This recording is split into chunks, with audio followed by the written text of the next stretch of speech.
tired of corporate America. It's just not who I am. It's not my spirit. Have you seen Severance? Oh yeah. That's what it's like. Every day I'm like, what's going on? What are y'all talking about? This makes no sense to me.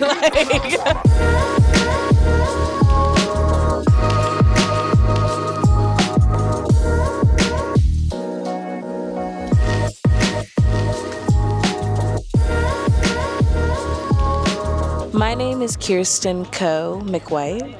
My grandmother's name is Glasgow Fairy McWhite. She's my dad's mom. She was a fairy. And she was born, she died on July 3rd, 1995, and I was born on July 31st, 1995. I feel very connected to her. But she was also a maid, like in the movie The Help, like literally the maid for a family. But she also was a bootlegger. So that was like how she got her money, when she sold liquor. Yes, literally. And ran like a parlor out of her home. So a Pimp Named Fairy is because pimping, outside of it being horrible, yes, is almost like a finesse, a way of like acting, a way of moving. You can, and my dad frequently would talk about pimping. Frequently, yes. So a Pimp Named Fairy feels like the blending of like them and me. Yes, yes.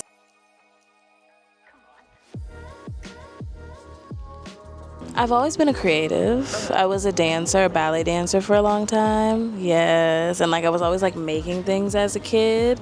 It was accepted really well. My dad is why I know everything about music. My mom truly like really supports me. She's always been the person that has told me like I can do whatever I want to do. As long as I am making what they consider to be smart decisions, then they're okay with what I do. Like she's like, yeah, you can be a DJ. You can't quit your job, but you could be a DJ. So it's like, okay, fair. You know, let me talk into this. Fair.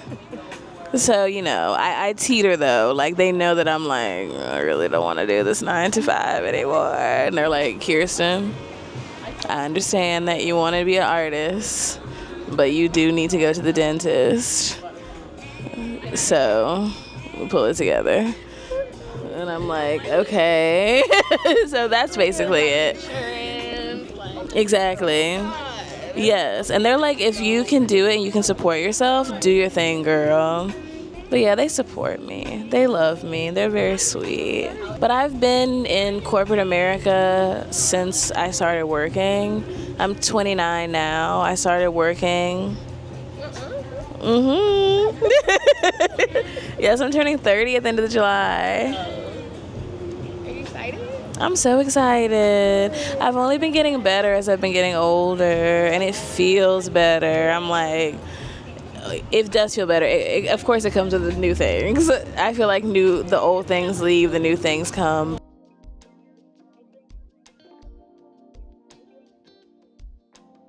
I would consider myself to still be a baby DJ. Like, I'm new on the scene. I also love the anonymity of being new. Like, I'm gonna miss it a little bit. Like, I know that sounds crazy because I want my DJing to take me all around the world to different places, and it will. But I do know that, like, as you become more visible, I think the things that we're talking about will start to, like, seep in. Like, DJing is heavily male dominated. Why would a man be there? Why would a man be there? No, it's actually pissing me off. And I do think that frequently I feel as though I'm being judged. But there's like an automatic level at which they're placing me at to begin with because I am a woman sometimes, I feel. I can't speak for all of them, but I can speak for especially maybe people that I meet on like one-off occasions. Like a guy told me recently, we were talking about music. It was at a DJ mixer, and I was like, oh, I don't know those people. And he was like, oh, you must not know a lot of music then. And I was like, that's not how that works. I was like, think about how much music exists in the world. Yeah, because I didn't know the musicians that he was talking about. So I would say, is there weirdness? Hell yeah. Judgment? Hell yeah. Is it a factor for me? No. If it had to become one, like if someone was being directly disrespectful, yeah, I'm not the type.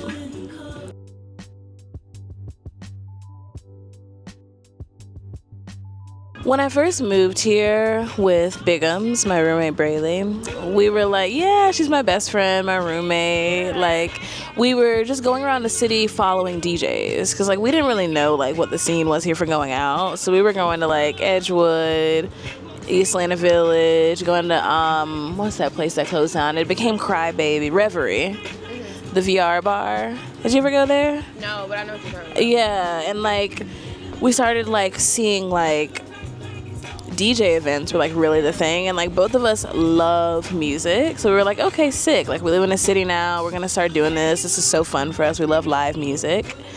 And so yeah, we were just going out and sometimes connecting with the events we went to, a lot of the times not connecting to the events we went to, mostly because people hug the wall and we're dancers. Yeah, I'm like, that's why I'm out. Like, first off, what's crazy to me is parties in Atlanta are gonna run you a clean minimum $10, upwards of 30 something for some of these events. How the motherfuck are you paying $30 fucking to just stand around?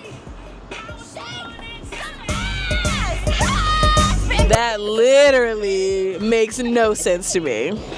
Like, $30 fucking to not just stand around, but also emit energy that could only be described as like aluminum. Like, what is the feeling? Like, there's no joy in here. Like, and yeah, so we just like would be paying for these events, and we're like, this is boring. And like, I was living in San Francisco before this. And San Francisco is like the opposite of Atlanta in the fact that it's not majority black. Well, the city's so heavily gentrified that they had like a strong black population, but they've been pushed out of the city because of like tech. But I would say that like I had so much more fun going out there in these like whiter spaces, but just because people were acting so free. They were dancing, they were being silly, they were running around, like, just having fun. And I'm like, come on, y'all. This can't be it. So, like, we were like, okay, well, for one, I don't ever really hear the things I would want to hear out. And I was like, I want to buy a controller. And I want to DJ. And, like, we were like, yeah, let's do it. So, like, we bought DJ controllers, we taught ourselves for a while, and we were like, we want to have our own event, because this is what we're talking about, is like, we want to have something that feels how we want the space to feel. And so we started Lay Low, and we have our house party, and tonight's our first night at the waiting room. And so yeah, I would say the click was just like, it feels natural. We both have very like distinct and special relationships with music. And me and Brayley are kind of like a Venn diagram. Like, we each have our own worlds, but they like intersect in a really nice way. So yeah, I love it. I love listening to her spin. I love spinning with her. Like, it's so fun. It is. That's my bitch. I love her. It's a journey. It is. And like, we both want to, because we both come from like art backgrounds already, like we're both dancers, like she's a photographer, like we have already dedicated ourselves to like learning a craft before, so we understand that we're like at the beginning of this, but we know that there is like so much more to be gained. So like, I'm just excited to like get better at something and like keep growing in it and like see what can happen from it. Like, it can only get better, and it's a lot bigger than just being in Atlanta. This is something I'll carry with me everywhere, no matter where I am. I can see it in my head. I have such a clear vision of my life. I just be doubting myself sometimes because I let like the world get to me from time to time. So I know who I am. I know what I want to do.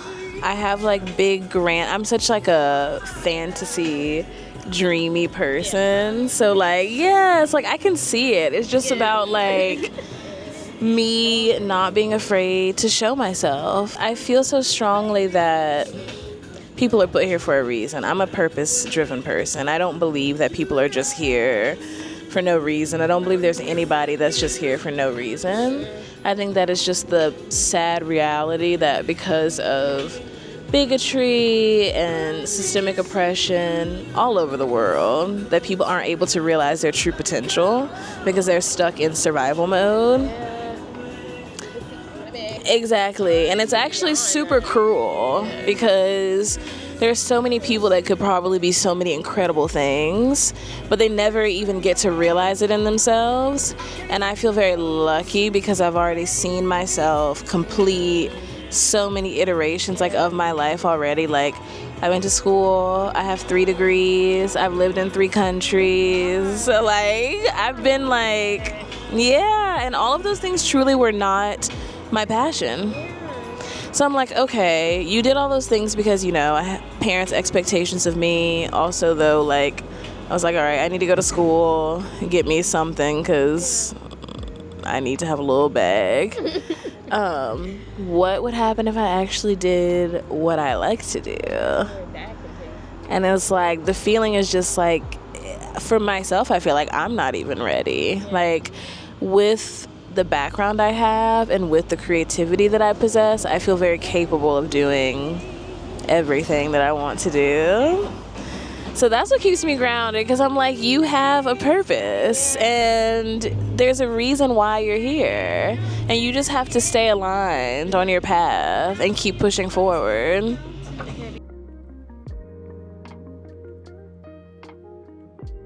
I often think about like my top 5 like inspirations, and I would say that mine are definitely Beyonce, my mother.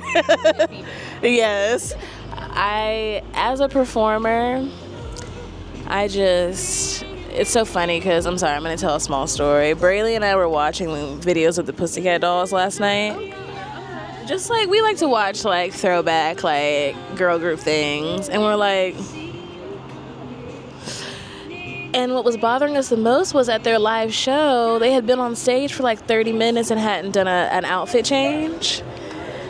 And we were like, this isn't right. Like, I need like some va-va-voom. I need some like pizzazz. Tell me why we put on a performance of Destiny's Child at this award show. Tell me why they changed mid-song. And that's what I'm talking about.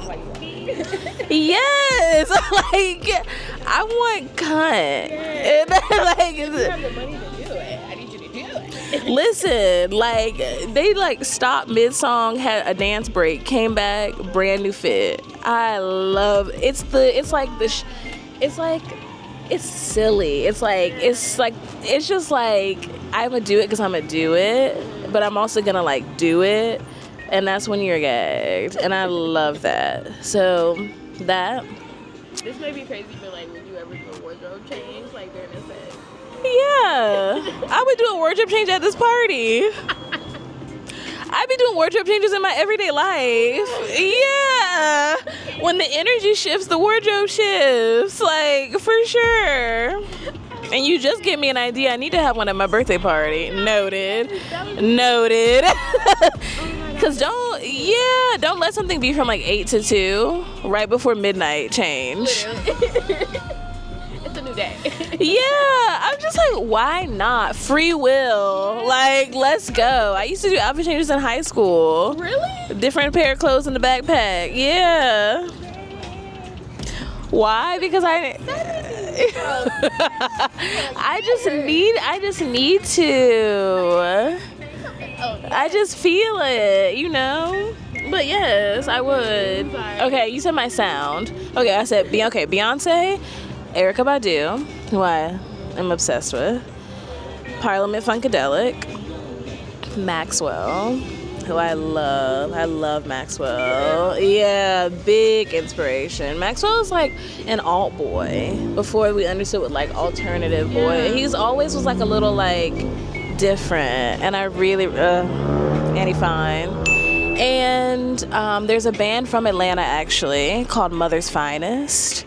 They're like a psychedelic rock band, and I love them so much. So I would say those. So I would say my sound is very funky.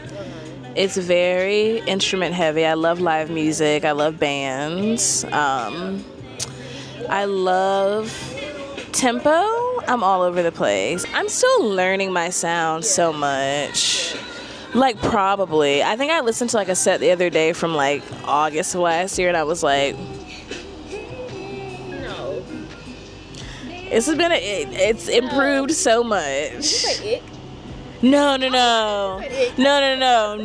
I have so much respect for what I was doing at that time because I taught myself, and I'm so proud of little Kirsten pushing through because I was getting hella annoyed trying to learn how to. It's frustrating to learn something new. I think the only other thing I would say about my sound is I really love color. And I tend to think about that a lot when I play music. Like the colors that are like being emitted by the sound that I play. Cause like the waiting room is so vibey, like very red and like sexy. Yeah. So it's like, exactly. So all the sounds need to have that type of color or feel. Cause it's important, cause if I went in there and played like bubblegum music, like music that's really like bright, it would kind of clash with the space. You want something a little more like grounded and like Maxwell or Catronata is like perfect for a space like that. I'm so lucky because the women that DJ here in Atlanta, the femmes that DJ are such wonderful, wonderful people. So like Whip Appeal we just saw has always been so supportive and like helped me out so much. Yeah, she's wonderful. Nell, the owner of Nello's Vintage, is also a DJ, and she's incredible. She's an incredible DJ, has helped me out a lot. There's so many DJs that I love in this city. I love Shaka Khan. She's a DJ here. Shakti, Jordy Wonderland. There's a DJ by the name of J Sport. Their pronouns are they, them. They're fantastic. Cleotrapa is incredible. So yeah, it's a lot of people. That's good. Yeah, Bigums. I'm not gonna forget Brayley. Bigums.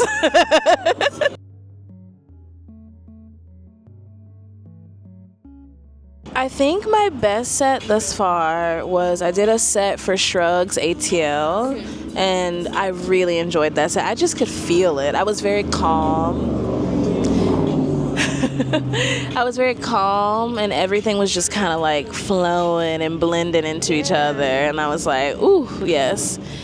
A crazy set, definitely. I did a set on this rooftop, and half my music wasn't loading. I don't know what I did. I think I ejected my hard drive wrong previously and like transferred some stuff over. But I had a whole set prepared that I was very, very excited about. And I had to scrap the whole thing and just like come up with something on the fly. But I had to like keep like, I would choose a song, it wouldn't load. Choose a song, it wouldn't load. Choose a song, it wouldn't load. So I was like, I had to eventually just, yes. Like, I'm right. It was crazy. So I was like, okay, fuck. I just got to work with whatever's going to actually play. So that meant like chopping things up, slowing things down. Okay, let me see if this is going to work. Very on the fly. How do people respond? Nobody knew. I work very well under pressure. Like I will probably, you may see it on my face every once in a while. I might be like, like making a little face. But other than that, as long as my rule for myself is just to keep the music going, as long as the music don't stop.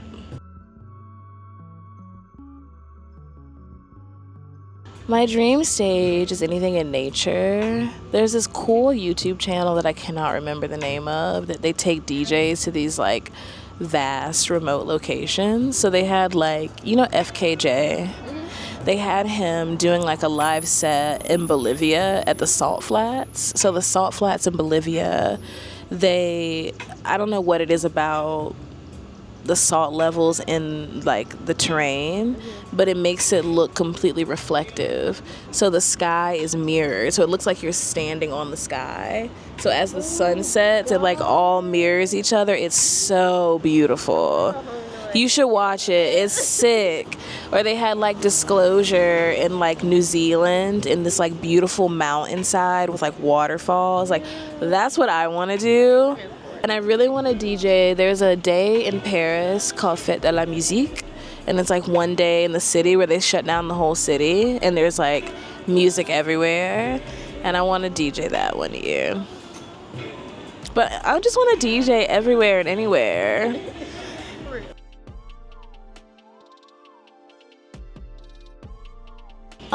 I think that I see a lot of discourse where people are kind of upset about the large influx of people that are DJing now, where people feel like, you know, the more people that do it, the reduction in the quality of the art form. And I think that that's so silly because it really doesn't matter. And I would say that if anybody feels called to DJ, that you should do it. Because you really have one take at this bitch, and then you're up out of here. And don't let people discourage you, because they're really just discouraging themselves and have an overflow of it, and thus now it's coming to you. And they're mad. And it's like, let them be mad. Like, DJ. Just DJ. It's so fun. It's so fun to see people having fun and, like, smiling and laughing and dancing from what you're playing. It's really a joy.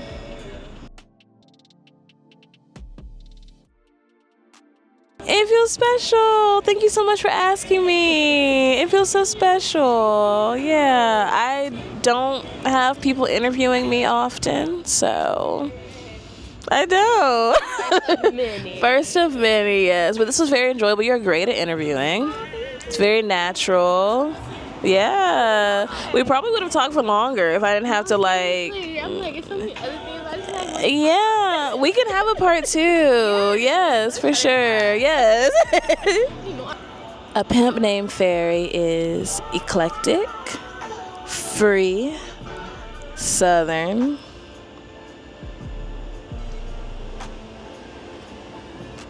holy, and Jubilee.